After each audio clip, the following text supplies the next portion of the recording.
안녕하세요. 새롭게 와서 주영훈입니다. 안녕하세요. 안수지입니다. 안녕하세요. 정봉균입니다. 만약에 자녀 교육에 목숨을 건 부모 대회가 있다면 한국의 부모들이 우승을 하지 않을까 이런 생각을 해봅니다. 준우승 3등 모두. 10등까지. 싹쓸이. 네, 장관왕. 싹쓸이. 네. 근데 또 이렇게 말씀드리면 뭐한데 지금 또 양쪽이 학부모인데 네네. 이쪽은 좀 안 그런 편인 것 같아요. 제가 볼 때. 이거 굉장히 건강한 부모인 것 같은데 사실 오늘 초, 중, 고 자녀를 둔 부모님들은 네. 이분 아실 겁니다. 네. 이분이 나오시나 하실 겁니다. 네. 네. 야, 그럼 바로 소개해드리겠습니다. 교육대기자 TV를 운영하고 계신 방종임 편집장님이십니다. 어서 오세요. 안녕하세요. 안녕하세요. 감사합니다. 네, 반갑습니다. 예. 오늘 할 말이 많을 것 오늘 같습니다. 우리 흥분하지 말자고요. 네. 오늘 우리 흥분하지 말자고요. 우리 편집장님은 우리가 아니고 쌤은 아닌 거죠. 아니에요. 예, 쌤은 아니고 이제 객관적인 시각으로 그렇죠. 교육을 바라보는 사람이죠. 이제 언론사에서 교육 섹션을 담당하시다가 네, 그렇습니다. 이제 독립하셔서 아까 말씀하셨던 교육대기자 TV를 운영하고 계신데 정확히 어떤 컨텐츠를 소개하는 방송인가요? 예, 제가 교육 전문 기자로 십수년간 네. 활동을 하면서 전국에 학교를 정말 안 가본 곳이 없는 것 같아요. 많은 학생들을 만나고 학부모님들을 마주하면서 네. 제가 느낀 아쉬운 점이 한 가지가 있었는데 네. 교육 정보의 격차가 생각보다 훨씬 더 현실에서는 심합니다. 그렇죠. 교육 정보의 격차가. 네. 근데 입학사정관 뺨치게 교육 정보를 아시는 분이 있는가 하면 네. 기본적인 것도 몰라서 어려움을 느끼는 분들이 사실 많거든요. 네. 근데 우리나라에서는 입시가 굉장히 많이 바뀌기 때문에 네. 입시 정보를 잘 모르면 그 부분에서 어려움을 느낄 수밖에 없어요. 네. 현실적으로는. 그런 면에서 제가 입시 정보를 알고 싶은데 알지 못하는 분들한테 좀 이 정도는 간단하게 좀 아셨으면 좋겠다. 네. 제가 가진 공교육과 사교육의 교육 정보를 좀 쉽게 알려드리는 좀 방향으로 채널을 좀 만들고 싶다. 그래서 만들게 된 게 교육 대기자 TV인데요. 예. 교육 정보를, 교육 고민을 대신해서 제가 알아봐드리고 알려드리는 기자다. 이것을 줄여서 교육대기자라고 이름을 지었습니다. 그럼 많은 학부모님들이 많이 또 굉장히 많이 시청하면서 보세요. 가장 정보도 많이 얻고. 보는. 예, 예. 구독자가 많은가 봐요. 많아요. 네, 나 봤어. 맞습니다. 몇 만이에요? 거의 한 45만 뭐 예, 이런 근데 되잖아요. 저출산이잖아요. 지금 예. 학령 인구가 이렇게 주는 상황에서 이런 채널이 있다는 건 정말 감사한 일이거든요. 그렇죠. 학부모님들이 가장 많이 보는 애 채널이. 학교 가면은 이제 구독 취소죠. 엄마들은 또 취소는 잘 안 해요. 안 해. 네. 취소를 예. 잘 안 하는구나. 사실 그렇게 되면 안 되기 때문에 제가 꼭 말씀드리고 싶어요. 저는 뭐 교육에서는 개인적으로는 그런 채널이 사라지는 날을 기대해 봅니다. 이 땅에서 그런 채널이 사라지는 날을. 입시만을 다루지 않기 때문에 꼭 그래요? 필요한 채널입니다. 그래요? 예, 입시만을 다루지는 않습니다. 뭐 또 다요? 교육 양육도 다루고요. 아이들을 부모님들의 키우는 마음 양육. 공부면에서 그래. 심리도 다룹니다. 그래요. 전 그게 교육이었으면 좋겠어요. 예, 예. 우리가 생각하는 교육이 그런 게 교육이라고 그 단어가 그런 데 좀 붙었으면 좋겠어요. 저는 우리 아이들한테 성적보다 가장 중요한 게 성장이라고 생각을 하거든요. 그래요. 그래서 성장이 단순히 아이들의 성장뿐만이 아니라 아이들이 성장하기 위해서는 부모도 성장을 해야 되기 때문에 네네. 그 양쪽을 다 다루고 있습니다. 그렇군요. 예. 뭐 학부모님뿐만 아니라 이 스펙을 어떻게든지 많이 쌓으려는 이 땅의 젊은이들에게 꼭 오늘 꼭 좋은 영상이 되었으면 네, 하는 그렇습니다. 바람입니다. 네. 오늘 편집장님 얘기를 좀 해보죠. 네네. 아무래도 편집장님도 똑같은 우리 이 땅의 젊은이들처럼 네. 스펙을 쌓기 위해서 성공을 위해서 아둥바둥 살아오신 했죠. 거죠? 네. 네. 제가 대학생 때 일과는 매일이 똑같았어요. 대학교 4년 그리고 저는 언론고시를 준비를 했기 때문에 네. 1년, 5년 동안의 매일 일과가 예. 정말 매일매일 똑같았습니다. 그래서 그냥 바로 말씀드릴 수 예. 있을 것 같은데 5시 반에 일어나요. 네, 매일 그래서 일찍 예, 매일이요. 예. 5시 반에 일어나서 6시에 집에 나옵니다. 예. 근데 세 가지를 챙겼어요. 쑥개떡, 감자 삶은 거, 고구마 삶은 거. 그거를 하루 나누어서 삼시세끼를 먹은 거죠. 세 개만? 그거만? 예, 그거만. 매일요? 예, 매일이요. 왜 다이어트 하려고요?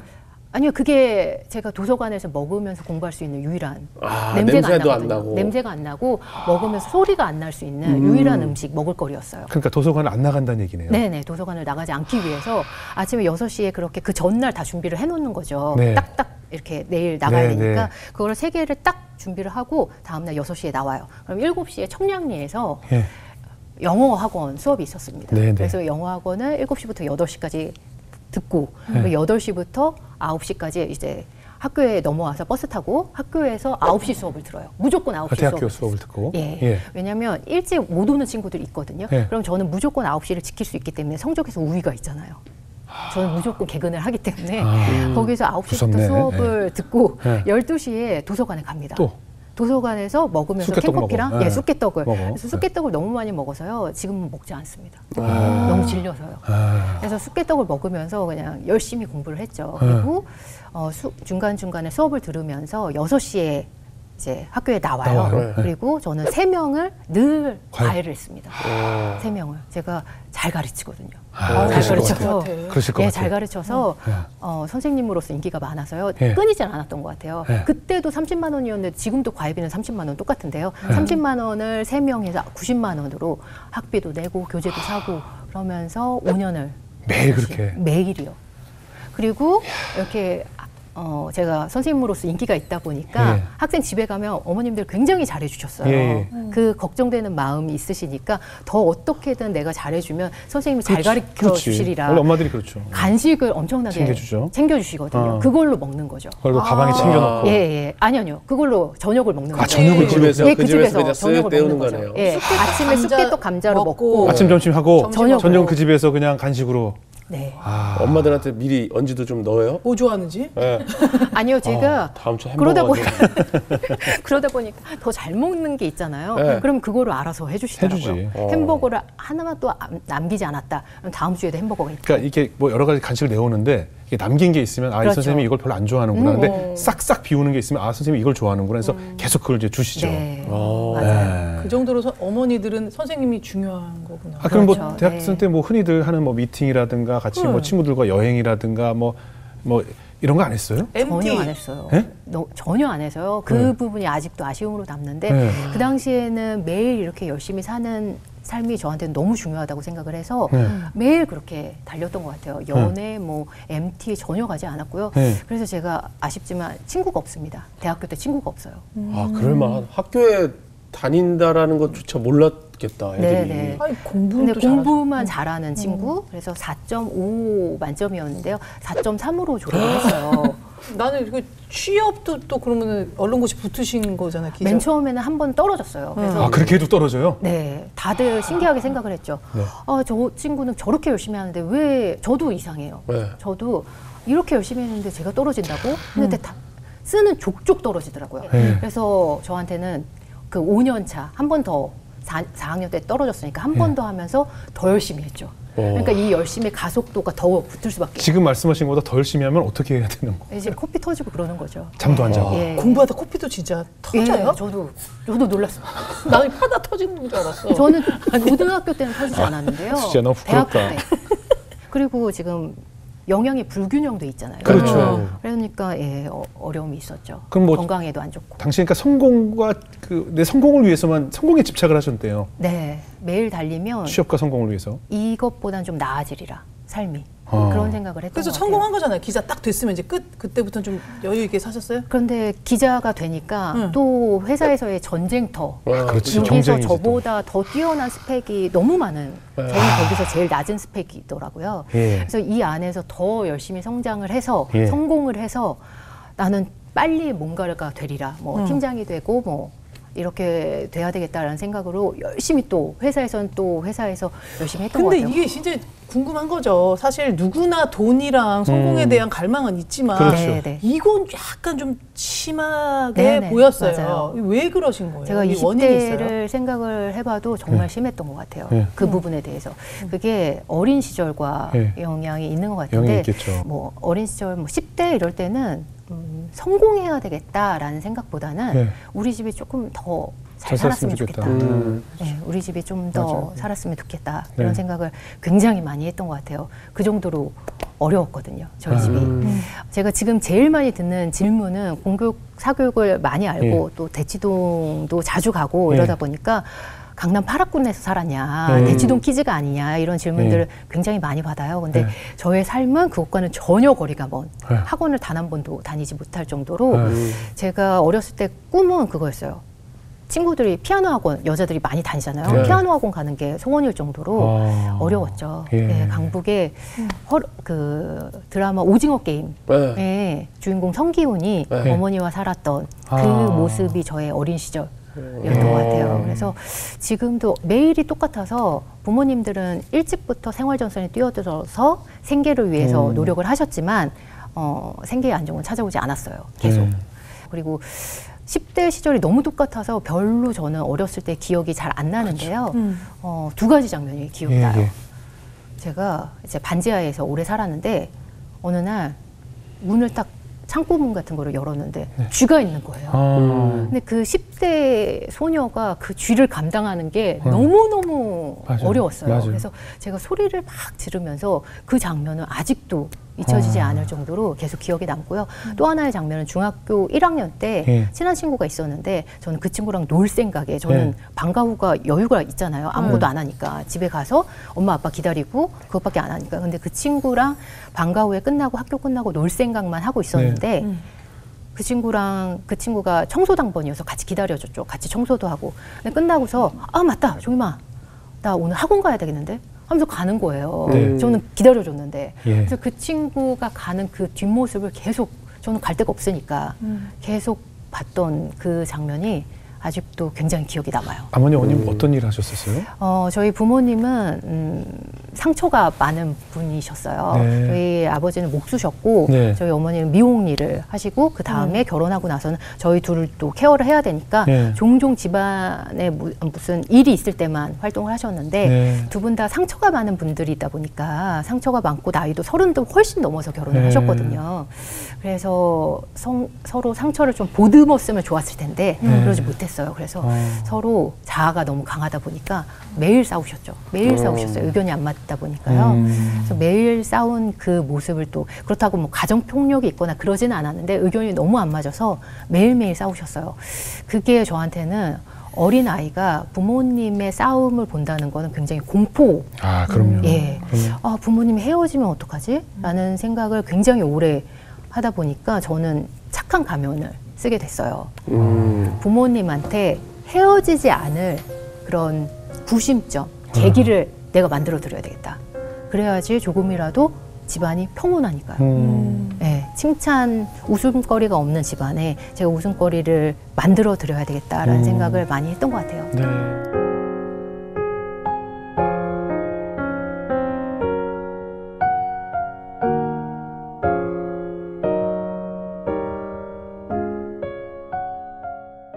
그래서 어떠셨어요? 이제 등용문으로 들어왔잖아요. 예. 그럼 내가 원하던 삶이 기다리고 있었느냐는. 저는 사실 대학교에 합격을 하면 네. 제 모든 것이 해결될 거라 그렇지, 생각했어요. 모두 다 그렇게 생각하거든요. 지금도 전혀 그렇고요. 아니더라고요. 거기가 끝인 줄 알잖아요. 네네. 네. 오히려 그때부터 시작이잖아요. 연단이 더 시작되더라고요. 그렇죠. 오히려 그게 저는 원하는 대학에 합격해서 너무 감사했지만 네. 그게 독이 든 성배였습니다. 예. 오히려 더 제가 그때부터 열심히 해서 저는 이뤘잖아요. 예. 열심히 하면 이룬다. 네. 이 우상을 제가 믿게 되더라고요. 성공이라는 그게 우상. 예, 이게 우상이었어요. 예. 저한테는 그래서 20대 때 한 번도 쉬지 못하고 이렇게 달릴 수밖에 없는 게 그때 한번 워낙에 그렇게 열심히 쌍코피 타고 가면서 열심히 해서 원하는 것을 이뤘던 이게 저한테는 너무 달콤했던 거예요. 알고 보니까 우상이었죠. 제가 그래서 20대 때 매일매일 열심히 하면서 열심히는 했지만 사실 생각해보면 달라진 게 없었어요. 기쁨도 없잖아요. 예. 삶에 낙이 없지. 더 열심히 해야 된다는 생각만 있었던 거죠. 이렇게 헛헛할 수가 있을까? 그리고 더 무서운 건요. 이렇게 열심히 살았는데 이것을 놓는 순간 난 더 이상 열심히 할 수 없을 정도로 열심히 살았는데 이걸 놓는 순간 이것마저도 없어질 것 같다는 그 불안감과 걱정과 근심이 오히려 압도되더라고요. 그렇죠. 예. 그러니까 내가 이렇게 열심히 살았더니 이 정도인데 이렇게 이걸 살지 않으면 놓아버리면. 이것만큼도 살 수 없구나라는 네네. 불안감이 생긴 거네요. 불안감에 압도되더라고요. 나 지금 20대나 30대 그 분들이 보면은 나도 그런 데가 되게 많을 많을 것 것 같아요. 같아요. 공감하실 것 같아요. 맞습니다. 그래서 그 친구들한테 꼭 얘기해주고 싶어요. 예. 그게 다가 아니다라는 거를. 그러니까요. 오히려 그것 때문에 더 불안감이 이렇게 열심히 사는 게 정말 세상의 열심으로는 답이 없다는 것을 저는 그때 깨달았던 것 같아요. 그래서 이렇게 살아서는 안 되겠다라는 것을 30살 때 깨닫게 됐어요. 그래서 달라지고 싶은데 어떻게 할 수 있을까? 근데 마침 제가 저를 이제 조선일보 교육 섹션을 이끌어준 선배가 있었어요. 그 선배가 한국 언론재단에서 우연히 강연을 듣다가 유독 빛나는 선배가 한 명 있었어요. 네. 그래서 제가 그 당시에는 언론고시 준비생이었죠. 네. 그 선배한테 가서 네. 저 고민이 있는데 저 기자 꼭 되고 싶은데 힘들 때마다 연락드려도 돼요? 명함 하나만 달라고. 네. 근데 너무 흔쾌히 그 선배가 주더라고요. 네. 그리고 제가 그 다음 주부터 매일 힘들 때마다 글 써서 보내기도 하고요. 이거 맞아요? 이렇게 쓰면 되냐고 물어본 선배가 있었어요. 네. 그리고 회사에 저는 이제 그 다음에 입사를 했는데 2, 3년 후쯤에 어느 날 문득 문자를 봤는데 성경 구절을 보내주신 거예요. 그 선배가. 근데 저는 크리스찬이 아니기 때문에 예. 이게 뭐지? 남자 선배님이죠? 여자 선배예요. 선배님은? 네. 태초에 하나님이 있었다. 뭐 이런 그리고 그때 당시에는 이 구절이 뭔지도 모르고 맨 처음에 이런 성경 구절을 보고서 이게 뭐지? 근데 다음 날 또 와 있는 거예요. 다음 날도 와 있는 거예요. 3년간 하루도 빠짐없이 매일 성경 구절을 보내주시더라고요. 근데 저는 믿음이 그렇다고 종임아 같이 교회 갈래? 이런 말씀도 없이 그냥 말 없이 매일 보내줬는데 저는 이 성경 구절을 보면서 맨 처음엔 그렇게 감흥이 있지는 않았던 것 같아요. 네네네. 근데 이슬비 신앙처럼 그냥 조금씩 젖어드는구나. 젖어들고 아침에 지하철 타고 가면서 그게 안 와 있으면 8시 반 정도에 보냈는데 안 와 있으면 섭섭하더라고요. 맞아요. 이게 너무 섭섭하더라고요. 그리고 이제 9시에 보내면 왔구나 하고 또 읽어보고 또 퇴근할 때 또 한 번씩 읽어보고 그러면서 그 성경 구절이 계속 머리에 남았던 것 같아요. 30살 때 그게 생각나더라고요. 그래서 하나님을 만나야 되겠다 라는 생각을 처음으로 했던 것 같아요. 그리고 제가 취재원들하고 많이 인연이 있어서 취재원 중에 한 분이 사랑의 교회 집사님이 계셔서요. 저를 인도해 달라고.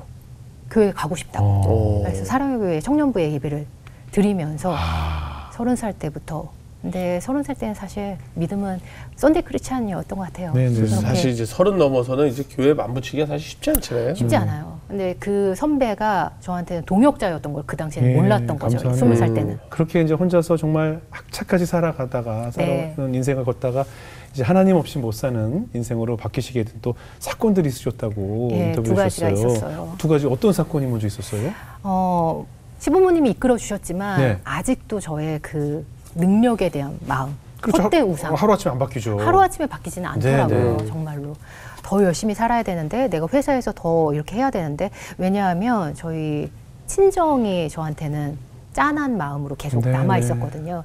그 제가 회사 한 30쯤 부모님이 다 은퇴를 하시고 이제 생계를 책임져야 될 그런 상황들이 막막함으로 저한테는 남아 있었어요.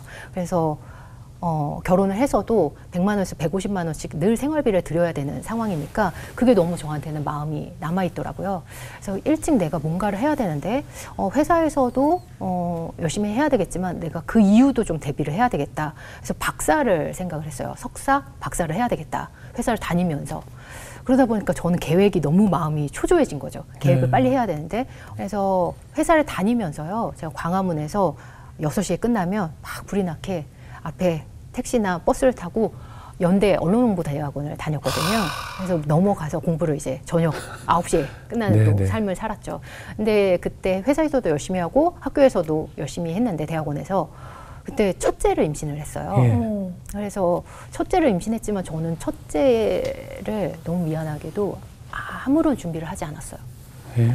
너무 그 학교 갔다 일하고 이런 생활이 너무 바쁘니까 뭐 이 기쁨, 뭐 태교 준비, 임산부로서의 뭐 준비물들 전혀 준비를 하지 않고요. 관심이 없었군요. 너무 미안하죠. 예. 관심이 없었다는 표현이 맞았던 것 같아요. 다른 관심이 너무 크다 보니까 이것에 감사함을 전혀 느끼지 못했던 거죠. 그래서 태교 뭐 전혀 생각을 안 하고요. 그리고 제가 막 그렇게 이제 임산부로서 막 체격이 막 붓거나 이런 체질이 아니어서요. 정말 배만 나와서 8개월 때까지 아무도 몰랐어요. 그 정도로 배가 안 나와서요. 그래서 일을 똑같이 했죠. 정말 똑같이 하고 그리고 저는 3개월 출산 휴가 동안 더 뭔가를 해야 되니까 또 계획을 또 세운 거죠. 출산 휴가 때도 뭘 하려고? 뭘 하려고. 빨리 뭔가를 해야 되겠다. 아이랑 시간 보낼 생각이 전혀 없어요. 전혀 없었던 거죠. 전혀 없었어요. 그걸 너무 반성하는 부분입니다. 아니, 그럴 수 있어요. 그래서 3개월 동안 뭔가를 해야 되겠다. 또 머릿속에 플랜이 가득해서 그 3개월 동안 더 뭔가를 하기 위해서 계속 그 출산 휴가계를 내지 않았어요. 임박해서까지 다녀야 되니까 회사를. 그리고 그날 이제 출산 휴가계를 낸 그 마지막 출근 날 정리를 또 열심히 했죠. 노트북이 또 무겁거든요. 지금도 노트북 갖고 왔는데 저는 노트북과 늘 24시간 함께 있습니다. 그래서 노트북을 늘 챙기고 정리를 제 자리를 이렇게 정리를 하고 이제 출산휴가를 들어가야 되니까요. 그리고 회사에서 또 택시를 탔었으면 좋았을 텐데 버스 타고 또 버스 내려서 또 마을 버스를 타고 저희 집에 올라갔어요. 네. 그래서 올라가는데 뭔가 느낌이 뭔가가 쎄하더라고요.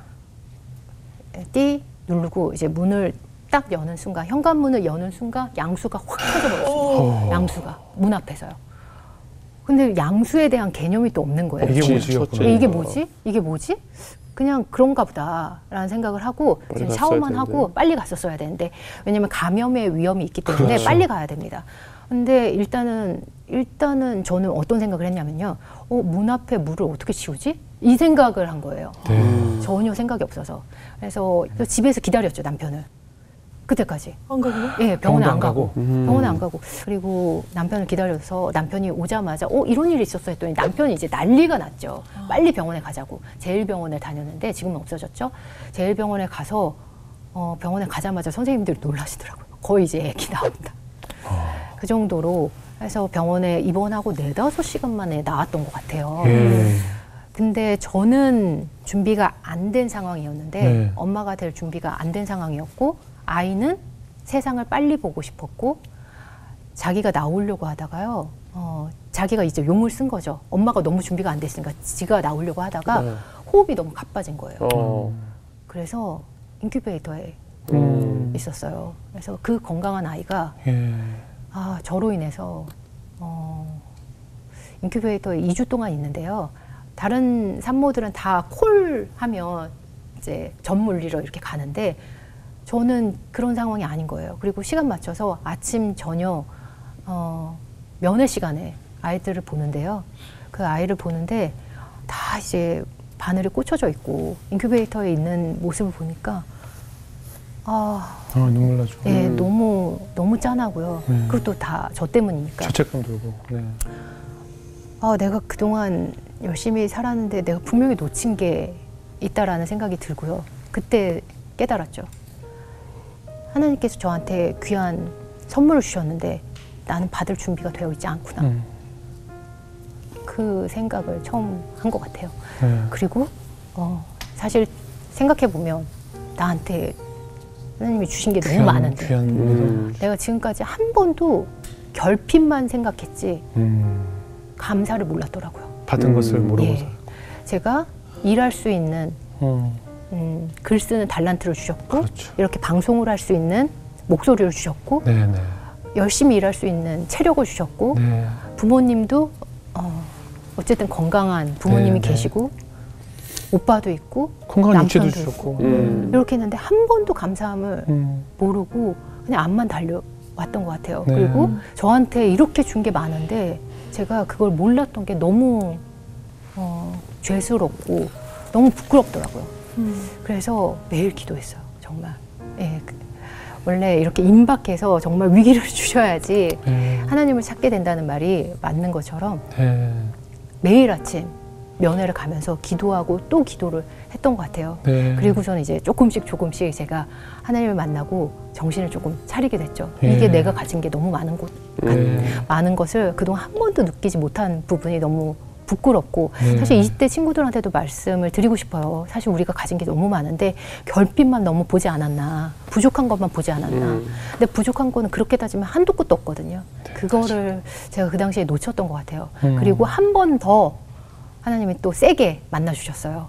그로부터 얼마 후에 또 그 감사함, 우리 아이가 어쨌든 2주 후에 퇴원했어요. 건강히 잘 자랐어요? 네, 다행히 지금은 아주 뛰어다니면서 잘 건강하게 자라는데요. 건강하니까 또 잊어버리죠. 그 감사함을. 사람은 참 간사해서 그 감사함을 금방 잊더라고요. 그래서 얘를 안 되겠다. 하나님이 더 만나게 해줘야 되겠다라는 생각을 하셨죠.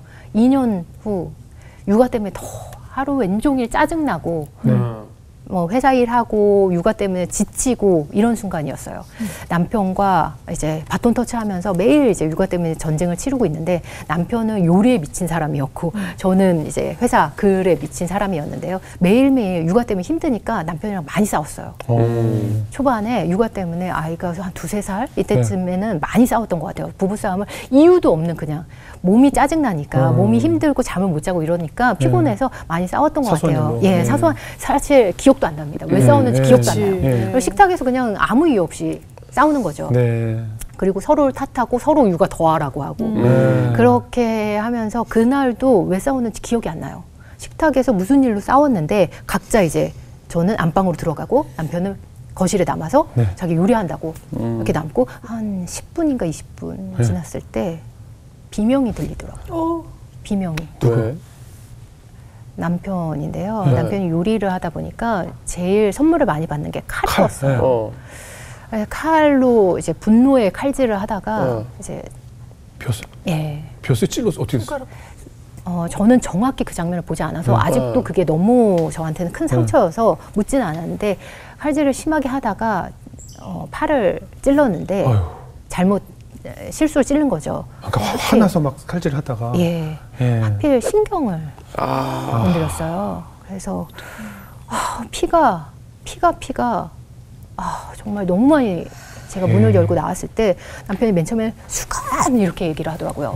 수건을 이렇게 갖다 줬는데 구급차 이렇게 얘기를 해서 좀 구급차를 불러야 되는데 너무 경황이 없으니까 구급차가 112인지 119인지 생각이 하나도 안 나는 거예요. 생각이 하나도 안 나는 거예요.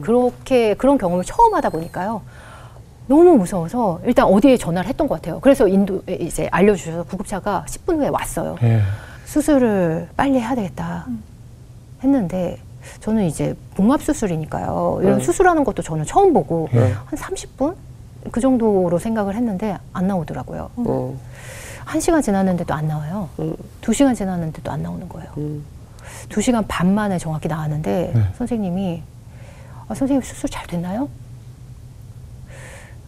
장애 신청을 하라고 하더라고요. 장애 신청.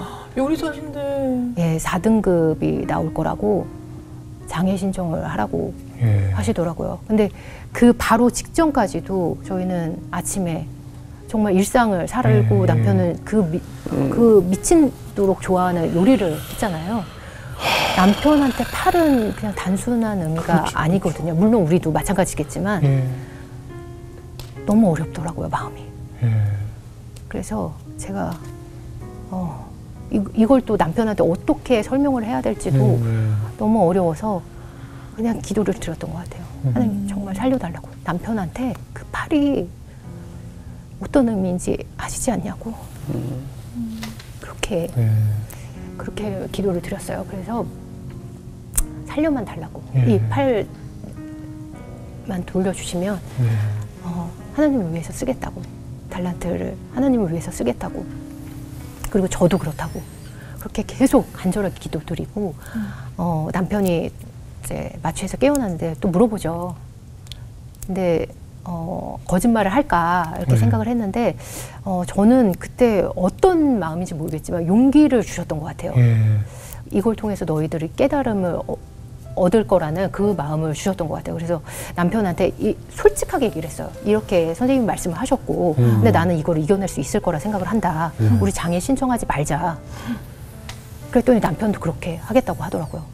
그래서 우리 이것을 분명히 하나님의 뜻이 있을 거라고 생각을 하자. 우리 같이 기도하자. 그래서 그때 처음으로 제가 매일매일 한 번도 쉬지 않고 달렸잖아요. 그때 3주 동안 휴가를 내고 남편 곁을 계속 지켰어요. 그리고 병원에서 계속 같이 24시간 함께 하면서 뭐 그렇게 되니까 회사고 뭐고 저한테는 전혀 중요한 일이 아니더라고요. 그걸 알려주셨던 것 같아요. 그게 정말 너한테 중요한 게 뭔지를 알려주셨던 것 같아요. 그래서 남편이랑 같이 매일매일 기도하고 매일매일 큐티하고 찬양 듣고 찬송하고 뭐 계속 그렇게 한 달 동안 그렇게 있었고요. 집에 와서도 남편이 이제 붕대를 하고 있었거든요. 깁스를 하고 오래 있었는데 주변에 얘기를 하지 말자. 장애라고 얘기를 하면 또 그것 때문에 우리를 또 안 좋다는 표현보다는 어렵게 보는 사람들이 있을 수도 있으니까 우리는 한번 이겨내보자 해서 남편이랑 6개월 동안 정말 미친 듯이 재활을 하고요. 서울대병원이랑 경희대병원을 오가면서 재활을 계속했어요. 기도하면서. 오직 그것밖에 할 수 있는 게 없기 때문에 그렇게 계속했는데 그렇게 말은 했지만 그렇게 기도를 했지만 우리 얼굴 표정은 굳어 있었죠. 그렇죠. 계속 하루아침에 그렇게 달라지지는 않을 거라는 거 알고 있었기 때문일 수도 있는데 어느 날 어떤 선생님이 지나가면서 뭐 이런 거 갖고 그래 달라질 거야 이런 말씀을 해주시더라고요. 모르는 선생님이. 그래서 달라질 거야? 달라질 거야? 그렇게 해서 믿음을 갖고 정말 훈련을 했죠. 재활 훈련을 했는데 그 다음에 한 달쯤 후에 80%가 돌아와 있는 거예요. 80%가. 물론 지금도 100%로 돌아오지는 않았습니다. 지금 한 8, 90% 정도 돌아왔는데 어쨌든 일상생활하는 데에는 그렇게 큰 지장은 없게 됐어요. 물론 요리할 때는 좀 불편함이 있어서 그 이후에 남편은 이제 레스토랑을 그만두게 됐는데요. 저는 물론 그것 때문만은 아닌데 그때 많이 생각을 했죠. 우리 다양한 더 다른 재능도 생각해보자 해서 지금은 외식 컨설팅 쪽으로 생각을 하게 됐어요. 그래서 다행입니다. 그래서 80%, 90% 돌아온 이게 저한테는 너무 감사하더라고요. 한 번도 이런 생활을 못 하다가 정말 이 팔을 못 쓸 뻔한, 칼을 못 들 뻔한 이런 상황 속에서 하나님이 지켜주신 것 같더라고요. 그래서 이 감사함을 저는 잊지 않으려고 그때부터 더 매일매일 정말 하나님을 더 열심히 만났던 것 같아요.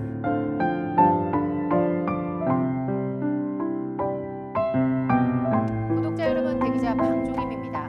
지난해부터 뜨거운 감자였던 의대정원 확대가 드디어 확정됐습니다. 저한테 조언을 구하는 일이 굉장히 많은 것 같아요. 주변에 다 저와 비슷한 올해 엄마들, 후배들.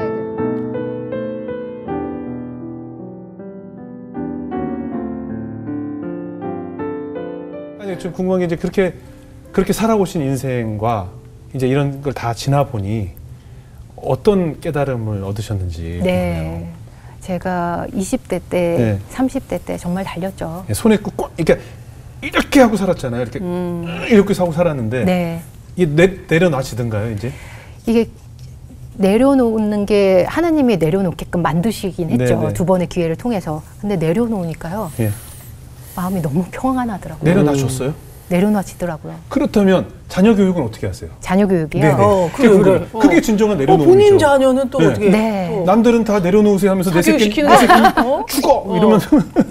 제가 너무 솔직하게 말씀드려도 안 믿는 분들이 사실 너무 많으세요. 제가 강연 때도 많이 말씀을 드리는데 제가 제일 중요한 거 자녀 교육에서 저는 우리 아이들을 제 아이들 소유를 하지 않으려고 굉장히 많이 노력하고 있어요. 근데 그게 잘 안 될 수도 있잖아요. 근데 코로나 때 느꼈어요. 저도 이 마음을 아주 굳세게 하나님이 제 배를 통해서 낳았지만 하나님이 주신 아이다라는 부분을 계속 생각하려고 아이들 나름의 인격체로서 소유하지 않으려고 굉장히 많이 노력을 했는데 코로나 때 24시간 아이들이랑 회사도 못 가고 저는 학교도 못 가고 어린이집도 못 가고 아이들이랑 24시간 있다 보니까 어느 순간 돌아보니까 아이들을 제가 단점을 보이면서 단점을 혼내고 있는 저의 모습을 보이더라고요.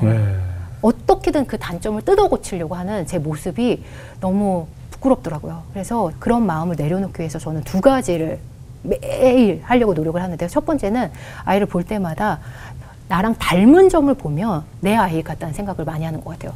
다른 점을 보려고 굉장히 노력해요. 나는 낯을 안 가리는데 저희 아이들 2명 다 낯을 가리거든요. 얘는 낯을 가리는구나. 이런 모습을 보여주셨구나. 이런 것을 주셨구나. 이런 생각을 하려고 많이 노력을 하고요.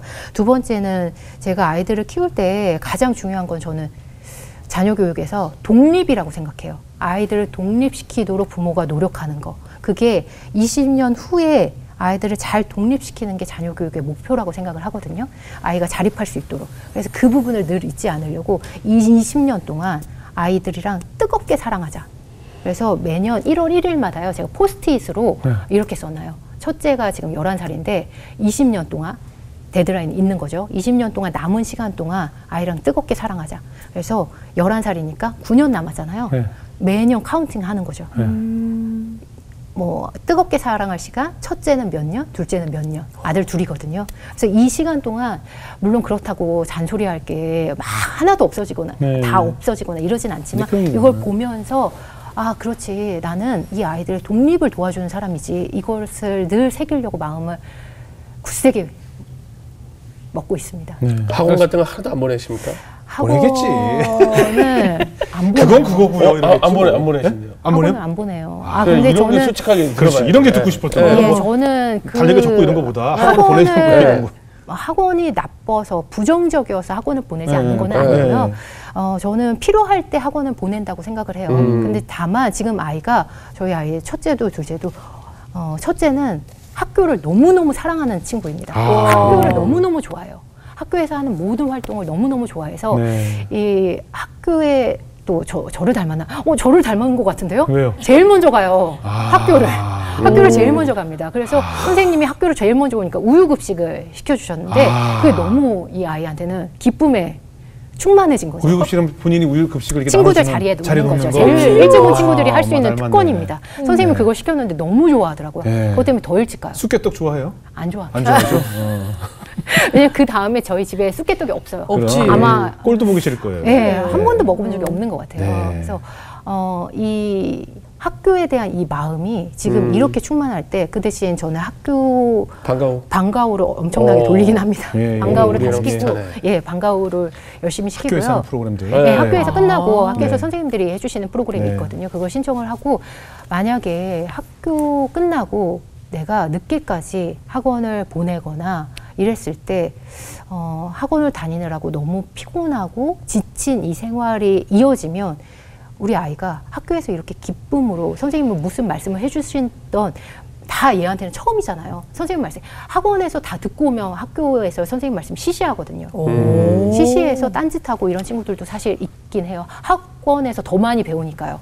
근데 저희 아들은 다 선생님 말씀이 처음이니까 너무 신기한 거예요. 그리고 학교에서 수업 끝나고 친구들이랑 놀면서 하는 그 방과후도 너무 재밌고요. 그래서 지금 아직 그 초등학생 때는 다른 것보다 학교에 대한 감정이 이 뜨거울 때 이 마음을 더 살려주고 싶다라는 생각을 많이 했어요. 저는 지금 그동안 수능 만점자 전국의 학교 1등, 전교 1등 이런 친구들을 정말 많이 만났거든요.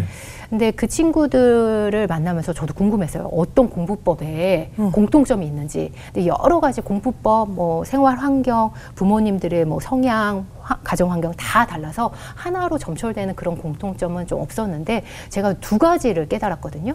첫 번째는 공부에 대한 감정이 부정적이지 않더라고요. 그래, 그게 중요하지. 예, 이것을 하면 내가 극복할 수 있다. 아니면 어떤 친구들은 정말 공부를 즐기는 친구도 있었고요. 그리고 두 번째는 학교에 대한 감정이었습니다. 학교에 대한 감정이 부정적인 친구들을 저는 많이 못 봤던 것 같아요. 근데 그 학교에 대한 감정이 저는 초등학교 때 많이 생긴다고 생각해요. 그때 학교를 처음으로 접하고 그렇죠. 그때의 감정이 중학교, 고등학교 때까지 가는데 이건 비단 공부, 입시뿐만이 아니라요. 아이의 인생을 놓고서도 그 초등학교 때 이 학교에 대한 감정이 부정적인 친구가 중고등학교 때 나아질 거라고 저는 생각하지 않거든요. 그럼 학교에서 보내는 시간이 10대 애들이 절대적으로 많은데 학교에서 보내는 시간이 부정적인데 아이가 10대를 행복하게 기억할까? 인생에서? 그렇지 않다고 생각해요. 그래서 학교에 대한 감정이 지금 저희 아이들은 몽글몽글 아주 긍정적인 이 감정을 최대한 살려줘야 되겠다. 나중에 분명히 학원은 저는 보낼 겁니다. 그때 보내더라도 지금 이 감정을 오롯하게 느끼게 해주고 싶었어요. 그래서 지금은 학원은 보내지 않고요. 그렇다면 이제 앞으로 이제 꿈과 희망은 어떤 비전을 꿈꾸고 계세요? 저는 부모님, 하나님이 우리 부모한테 아이들을 맡긴 이유는 우리가 대단해서 우리가 완벽해서 라고 생각하지 않아요. 두 가지 이유 때문이라고 저는 생각을 하는데 첫 번째는 아이들한테 각자 달란트를 주셨거든요. 그 달란트를 옆에서 가장 잘 볼 수 있는 사람이 부모이기 때문이라고 생각해요. 그래서 아이들이 뭘 가지고 있는지 부모니까 잠재력을 발견할 수 있는 그 역할이라고 생각을 하거든요. 그리고 두 번째는 아이들이 힘들 때 요즘에 부모님들 너무 힘드시죠. 많은 일들 뭐 돌봄부터 시작해서 교육 문제 너무 힘듭니다. 이 여러 가지 일이 있었을 때 우리 아이한테도 그 어려움이 당연히 찾아올 거고요. 부모님한테도 마찬가지고요. 이럴 때 가장 많이 기도해 줄 수 있는 사람이기 때문이라는 거.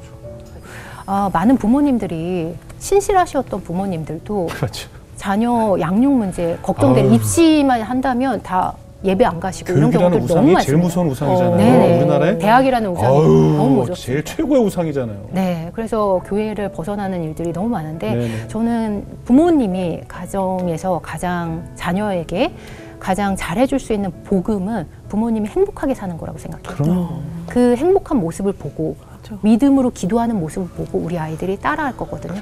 아, 저렇게 우리 부모님은 저렇게 행복한데 이유가 뭘까?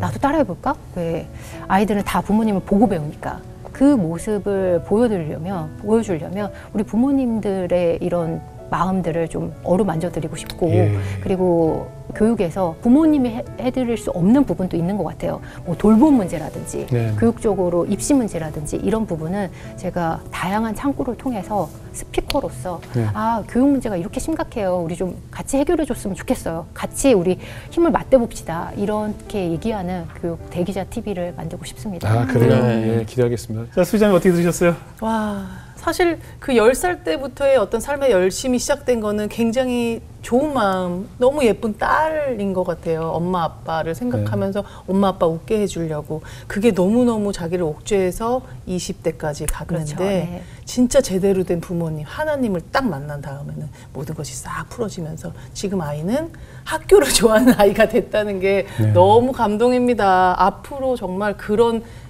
좋은 마인드를 다 널리 전파시켜줬으면 좋겠어요. 우리나라 교육 문제 심각하다고 하니까. 심각해요. 최고의 우상이잖아요. 자, 방규정제. 지금 아이들 뭐 양육하고 있으니까. 맞습니다. 저는 오늘 이렇게 좀 이야기를 좀 들으면서 들었던 게 교육이 좀 저는 수영이랑 좀 비슷하다고 느끼는 게 애도 그렇고 그다음에 부모도 그렇고 교육이라고 하면 힘 꽉 들어가잖아요. 맞아요. 네, 수영은 힘을 들어가는 순간 망하거든요. 골프도 그래요. 네, 힘 빼야 되거든요. 빼는 게 더 오래 걸리고. 근데 그런 진짜 힘을 뺄 수 있는 좀 교육대기자 TV가 되길 저도 기도하면서 그리고 그런 숨을 쉬면서 저희 부모도 아이들도 힘을 뺄 수 있는 교육에 대해서 맞습니다. 그래서 물속에서 좀 자유롭게 수영할 수 있는 대한민국이 좀 되길 기도합니다. 저 오늘 골프 선수한테 직접 들은 얘기인데 그 외국의 골프 선수들 소년 때 대회를 마치면 우승한 친구가 있고 우승을 못한 친구들이 있잖아요. 우승을 못한 친구들이 집에 가면서 부모님들이 잘했어. 골프 즐기면 돼. 그래서 다 웃으면서 맛있는 거 먹으러 가자 하고 다 간대요. 근데 한국의 부모님들은 대회가 딱 끝나면 우승한 선수를 제외하고는 다 어디 나무 밑에 이렇게 쭈그리고 앉아서 아버지와 딸 혹은 아버지와 아들이 쭈그리고 앉아서 아버지가 약주 드시면서 같이 죽자. 같이 죽자. 이놈의 새끼야. 그래서 아버지 정말 전부 이렇게 늘 훈련을 하고 살았대요. 이게 우리 교육의 현실을 보여주는 에피소드가 아닐까 싶은 거예요. 운동을 뿐만 아니라 공부도 현실에서. 그래서 저는 우리가 부족한 결핍을 계속 자녀들에게 계속 너는 이걸 해야 돼, 너는 영어 잘해야 돼, 너는 성공해야 돼라고 부모들이 가진 그 결핍을 자식들에게 세뇌하고 강요하는 것이 아닐까 싶은데 그 힘을 빼는 것은 결국 우리가 이 손 안에 하나님의 사랑과 그 풍족함이 이 결핍을 채워야만 이 힘을 뺄 수 있다는 오늘 말씀을 해주신 것 같아서 앞으로 그런 교육을 많은 우리 어머니 아버님들에게 좀 전하는 편집점과 그 채널을 기대하도록 하겠습니다. 열심히 하겠습니다. 오늘 귀한 간증 고맙습니다. 감사합니다. 감사합니다.